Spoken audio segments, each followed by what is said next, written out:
The battle had ended, but the air still burned with smoke and ionized metal. Sergeant Marcus Hale of the Terran Expeditionary Corps stumbled across the ruins of the alien palace. His rifle clutched tight, though there were no more enemies in sight. His armor was scarred, his HUD cracked, and his lungs ached from the firestorm that had consumed the capital. The war between the Terran Alliance and the Valari Empire had been brutal, fought not just for territory but for survival. The Valari, tall and luminous beings with eyes that shimmered like liquid crystal, had considered humanity a curiosity, until humanity proved stubborn enough to resist their conquests. And now here Marcus was, deep inside the enemy's royal palace, surrounded by silence and death, until he heard it, a weak, pained sound. He followed it through the collapsed corridor, stumbling over marble shattered by plasma strikes, until he came upon a sight that made him freeze. A woman, no, not just any woman. Her golden skin glowed faintly even through the soot. Her long, silver hair was tangled with ash. She wore a tattered ceremonial robe, the crest of the Valari royal house still visible. Her chest rose shallowly, blood pooling beneath her. Marcus had read intelligence files. He knew exactly who she was. Princess Serenia Valari, the only daughter of the Empress, the future of their dynasty. And she was dying. The beginning, the forbidden act. Instinct told him to move on. She was the enemy, and if found here, he would be executed instantly. But Marcus was not a man who could watch anyone suffer, not even an enemy princess. He knelt beside her, removing his cracked helmet. "Stay with me," he muttered, though she likely didn't understand his tongue. Her eyelids fluttered, revealing irises like pools of liquid silver. Her breath rattled, and Marcus cursed under his breath. The medkit strapped to his belt was nearly empty. He'd used most of it on his squad before they'd been overrun, but still he tried. He pressed his hands against the wound in her abdomen, desperate to slow the bleeding. The warmth of her skin shocked him. It pulsed faintly, almost as though she radiated life itself. "Don't you quit on me," Marcus whispered, his hand trembling. Then something impossible happened. Where his bloodied palm pressed against her, the glow of her body brightened. The torn flesh began to knit itself together. Veins sealed, skin smoothed, and within moments the fatal wound was gone. Marcus staggered back in disbelief, staring at his hand. His touch had healed her. Her eyes widened, and for the first time she spoke, her voice weak but clear. "You human." The middle, the shock of the royal family. Before Marcus could respond, heavy footsteps echoed through the ruined hall. He looked up to see a squad of tall armored Valari rushing in, weapons raised. Behind them came figures in flowing robes, their faces regal and grim. The Empress herself stood among them, her crown cracked but still gleaming. Her gaze fell on the scene, her daughter alive, the human soldier crouched beside her. For a heartbeat, no one moved. Then the princess whispered something in her native tongue, pointing at Marcus. The words were weak but urgent. Gasps erupted among the royals.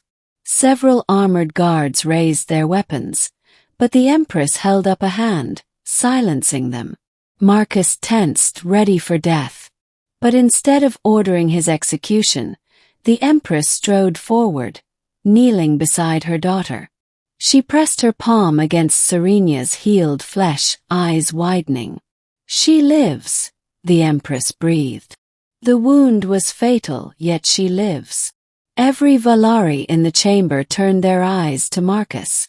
Not with rage, with awe. The Empress' voice trembled, the first time the iron-willed ruler had ever shown such a crack. "What are you, human?" Marcus swallowed hard. "Just a soldier who didn't want her to die." But he knew something far greater was at play. The middle, the human's secret. They didn't kill him. Instead, Marcus was brought into the heart of the ruined palace, surrounded by guards who eyed him with both suspicion and reverence. The princess, weak but recovering, never let her gaze leave him. Over the following days, word spread through the Valari survivors. The human had touched the dying princess, and she had healed. To them, it was more than medicine. It was prophecy.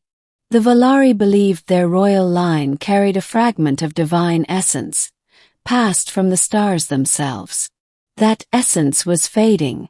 Their healers had whispered for years.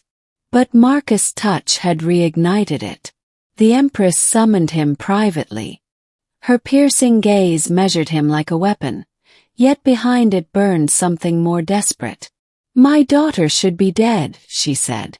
"But she breathes because of you." "Why?" Marcus shook his head. "I don't know. Humans don't do that. We don't heal people with a touch. Yet you did."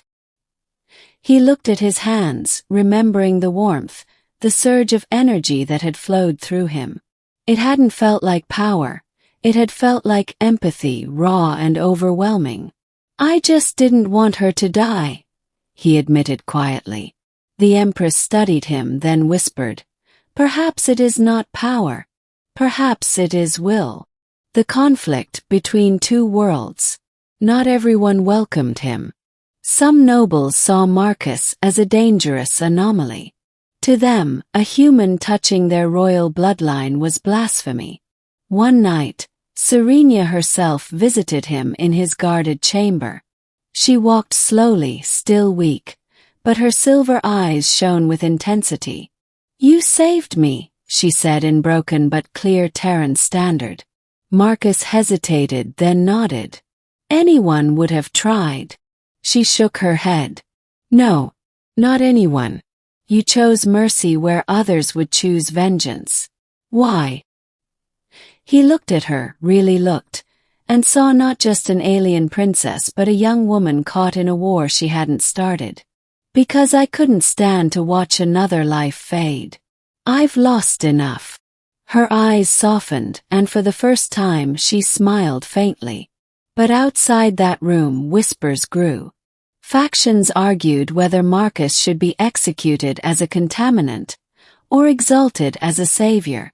The Empress alone kept him alive, torn between duty and the undeniable truth that her daughter's pulse still beat because of him. The climax. Betrayal and revelation. Tensions erupted when a faction of nobles attempted to assassinate Marcus. They stormed his quarters with plasma blades, but Serenia intervened, throwing herself between him and the strike. The blade struck her shoulder. She cried out, blood spilling.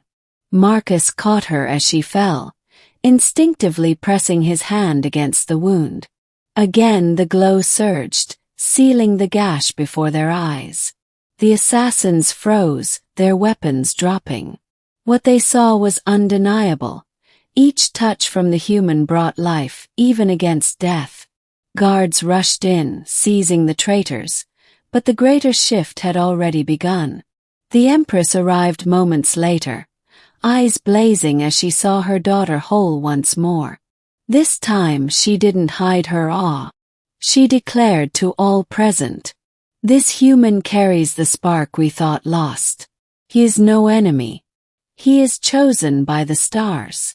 The chamber erupted in cries of shock, but none could deny what they had witnessed. The ending, a new path. Days turned into weeks. The palace was rebuilt, the Valari reorganizing from their near destruction. Throughout it all, Marcus remained, no longer a prisoner but a symbol. Serenia visited him often, her health restored beyond what even her people's medicine could explain.